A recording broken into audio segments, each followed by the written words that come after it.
का हुआ था जो खोलना पड़ा। और दूसरी बात ये भी है कि हमारे अंदर बहुत सी शक्तियां हैं सुप्तावस्था में जो कुंडलिनी के जागरण से जागृत हो गई।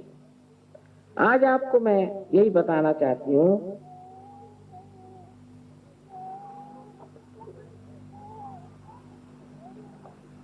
क्या बातें हो जाती।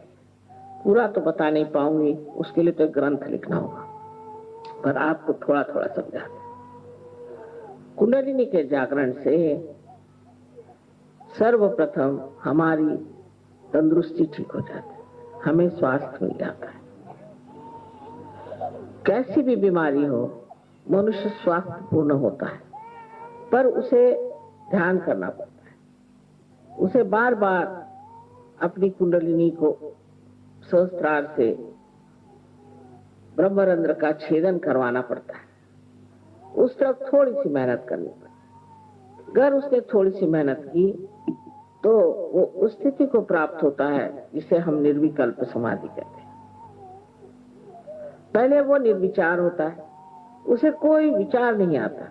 इसका मतलब ये नहीं कि विचार नहीं कर सकता, पर जब भी चाहे वो विचार कर सकता है और जब भी चाहे वो विचार नहीं करता। यानी जो हर समय पागल जैसे हम विचार करते ही रहते हैं, एक क्षण भी नहीं रुकते, वो सारे ही विचार हमारे ऊपर जो मंडराते रहते हैं वो हट करके एक स्वच्छ आकाश सा हमारा हृदय और हमारा मस्तिष्क हो जाता है हल्का। फिर जब चाहे तब हम अपचार कर सकते हैं, जब न चाहे नहीं करते, और निर्विचार में शांत अपनी शांति में खड़े रहते। अब बहुत से लोगों को मानसिक व्यथा है, बहुत से लोग आते हैं उनको डिप्रेशन हो गया। मैं तो कल ही कह रही थी कि आप इंप्रेशन सब पे मारते हो, इसलिए फिर डिप्रेशन भी हो जाता है, क्योंकि आपका इंप्रेशन लोग मानते नहीं तो फिर आप पे डिप्रेशन आ जाता है। तो आप इंप्रेशन ही क्यों लोगों पर मारते? पर कुछ लोगों को डिप्रेशन और भी किसी वजह से आता है। उसकी वजह क्या है? कौन बच्चा रो रहा है, जरा बाहर हो जाओ। उसकी वजह क्या? अब इधर चित्त रखे, चित्त देखिए एकदम खट से उधर जाता है आप लोगों का। इधर देखिए, आप इधर देखिए। पहले ही बच्चे को ले जाना चाहिए था। अगर बच्चा रो रहा है तो कोई तकलीफ है बच्चे को।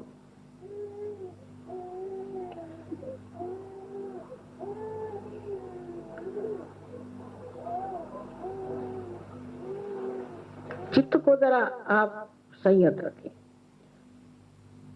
क्योंकि जैसे जैसे हम बोल रहे हैं कुंडलिनी पर भी काम कर रहे हैं धीरे धीरे।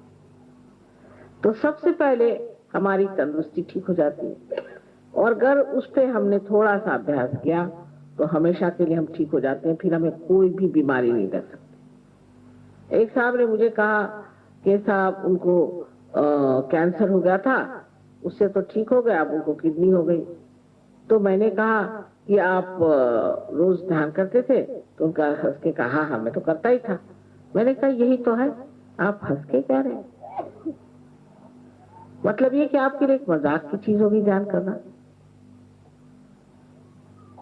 आप एक जिम्मेदारी की चीज समझ करके आप करते नहीं थे, अगर करते होते तो कभी भी किडनी की शिकायत नहीं होती। और बहुत से लोग जिनको बताया गया था कि आप 1 साल में ही मर जाएंगे, 1 महीने में ही मर जाएंगे, वो अच्छे भले घूम रहे, उनको कुछ नहीं हुआ।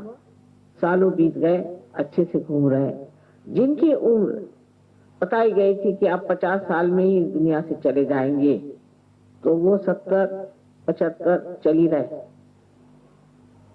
और दिखने में भी इतनी उम्र नहीं लगती। बताना पड़ता है कि इनकी इतनी उम्र। जितना आप सहयोग में सहकार्य करेंगे, जितना आप दुनिया को प्रकाश देंगे, उतना ही आपको इससे लाभ होगा। आपसे पैसा तो लेना नहीं है, ना आप दे सकते हैं, आपसे कुछ भी नहीं चाहिए। सिर्फ ये चाहिए कि आप अपनी अंततक शुद्धि करें और सामूहिक रीति से मिल करके जहां भी आपका सेंटर हो वहां जाएं, और वहां जाकर के ध्यान धारणा करें। इतनी सी बात, अगर इससे आपकी जिंदगी विशेष रूप से एक नया रूप धारण कर सकती है तो क्यों न की जाए। डॉक्टर नहीं चाहिए, दवाइयां नहीं चाहिए, कुछ नहीं चाहिए, आराम से आप रह सकते। एक खर्चा तो यही बच गया।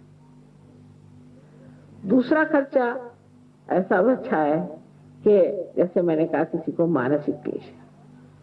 अगर किसी स्त्री में मानसिक क्लेश है या पुरुष में मानसिक क्लेश है या उसे कोई आदतें, शराब पीना है, जुगार खेलना है, पता नहीं क्या क्या आदतें होती दुनिया भर की, सिगरेट, पान, तंबाकू, ये वो दुनिया भर की चीज जिसमें कि हम पैसा खर्चा करके अपना नुकसान करते हैं।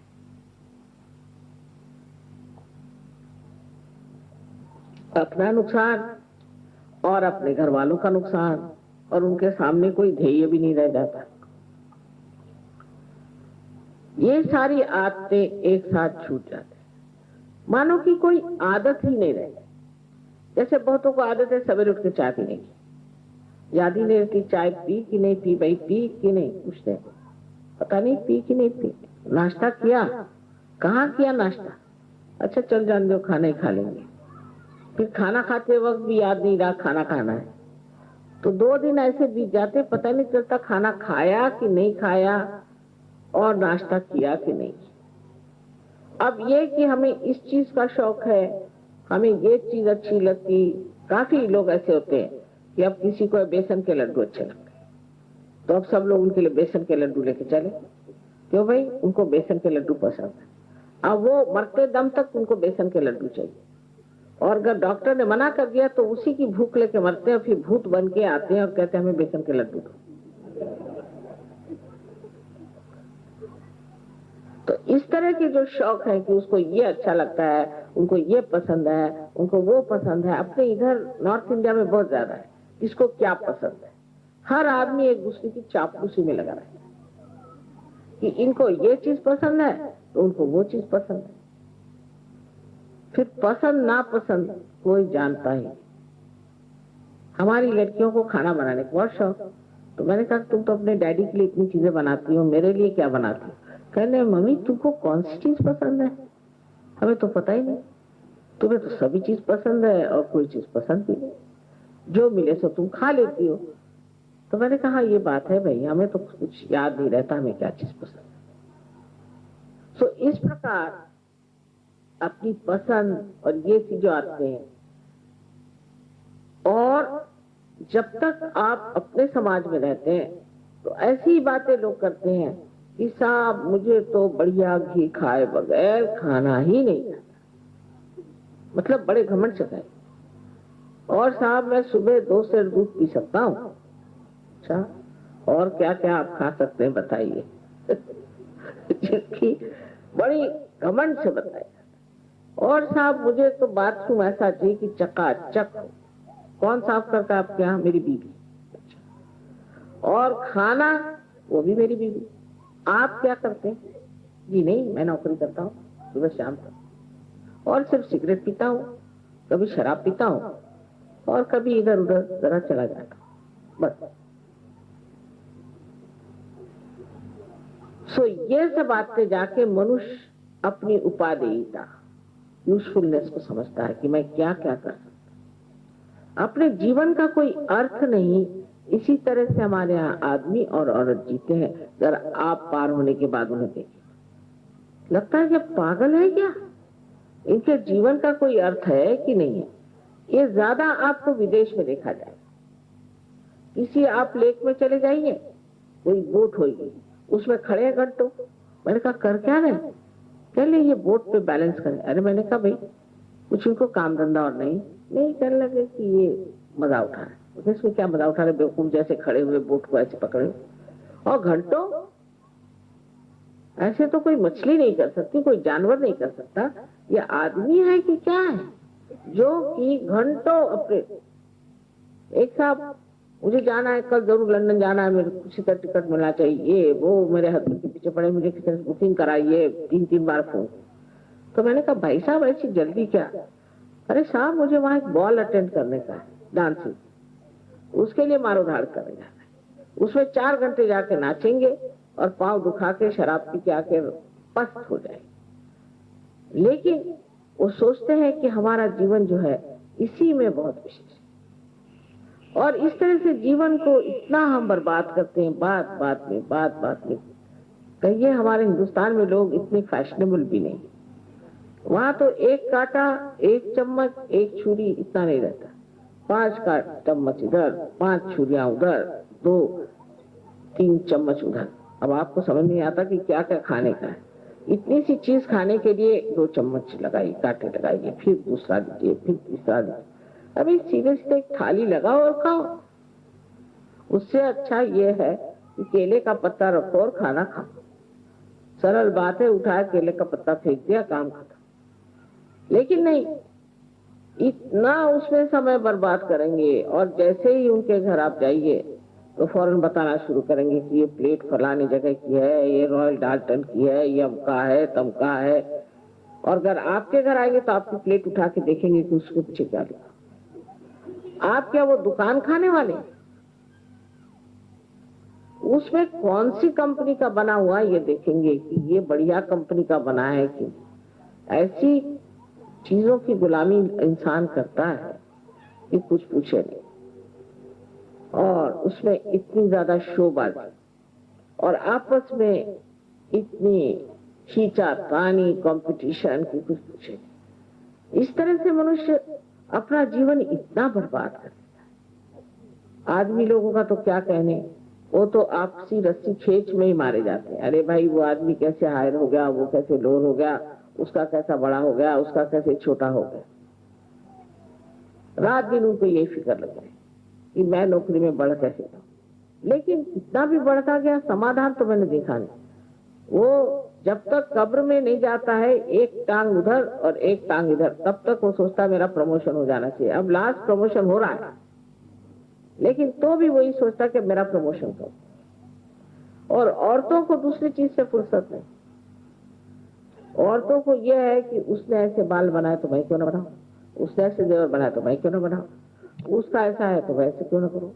कभी मैंने ये नहीं देखा कि आपस में ये तुलना हो कि वो इतना भला मानुस है, इतना भला है, मैं क्यों ना भला हो। ऐसे मैंने किसी को नहीं सुना, आज तक नहीं सुना। सहयोग में है, सहयोग में है। सहयोग से बाहर कोई आदमी औरत ऐसा नहीं कहती कि वो इतनी अच्छी औरत है, इतनी भली औरत है, इतनी दाता है, इतनी मेहरबान है, मैं भी कुछ ऐसा हो जाऊं, मैं भी ऐसे कुछ करूं। ऐसी इच्छा मैंने किसी को करके देखा। और इस तरह से हम अपनी जिंदगी का अर्थ क्या निकालते हैं, उसका कोई मतलब ही नहीं लगता। इस जिंदगी को 4 चांद लगते हैं जब आप पार हो जाते हैं, क्योंकि आपके अंदर से शक्ति बहने लग गई। हाथ उठाइए, कुंडलिनी को उठा सकते हैं, दूसरों को आप पार करा सकते हैं, जीवन तक क्रिया आप कर सकते हैं, लोगों को इतना दान दे सकते हैं। और उसके लिए पैसा नहीं, कौड़ी नहीं, कुछ नहीं, आपके हाथ के इशारे पर कुंडलिनी। न जाने कितने लोगों को आप ठीक कर सकते हैं। एक आदमी न जाने क्या से क्या कर सकता है। तो बस वो सोच ले कि अब हम तो हो गए योगी पूरी तरह, और इस बात को अपने जीवन में पूरी तरह से उतारे और ठान ले कि हम तो योगी हैं और हमारी जात ही अलग हो, हमारा धर्म ही बिगड़ गया, हम तो दूसरे ही धर्म में आ गए। जब वो इस बात को ठान लेता है तो एक आदमी काफी है, सारे हिंदुस्तान को नचा सकता है। अगर मैं ही सब काम कर सकती थी तो मुझे क्या जरूरत थी इतने सहयोगियों को इकट्ठे करने की, दर बदर ठोकरे खाने की, हर जगह दौड़ दौड़ कर जाने की। काम तो आपसे होने वाला है। जैसे कि बिजली का स्रोत कहीं है, लेकिन यहाँ पर तो आपको दीप ही जलाने पड़ते हैं। वो स्रोत यहाँ लाने से फायदा क्या, उससे क्या लाइट होने वाली? ऐसे ही दीप चारों तरफ जलाने पड़ेंगे, तभी प्रकाश ठीक से होगा। इसी प्रकार उसी एक स्रोत से प्रकाश पाने वाले दीपक है, और दीपक को चाहिए कि आप प्रकाश दें। उसके बाद भी आप रो रहे हैं कि मुझे ये चाहिए, मुझे चाहिए। अरे अब हो गया, अब दो, अब देने का काम। पहले लेते रहे, अब देना सीखो। और अपने गौरव को और अपने शक्ति को पहचानो कि आपके अंदर कितनी शक्ति है, आप क्या क्या कर सकते हैं। पर अब भी हम देखते हैं बहुत से लोग रोते ही करते थे, माता जी मेरा ऐसा हुआ, माता जी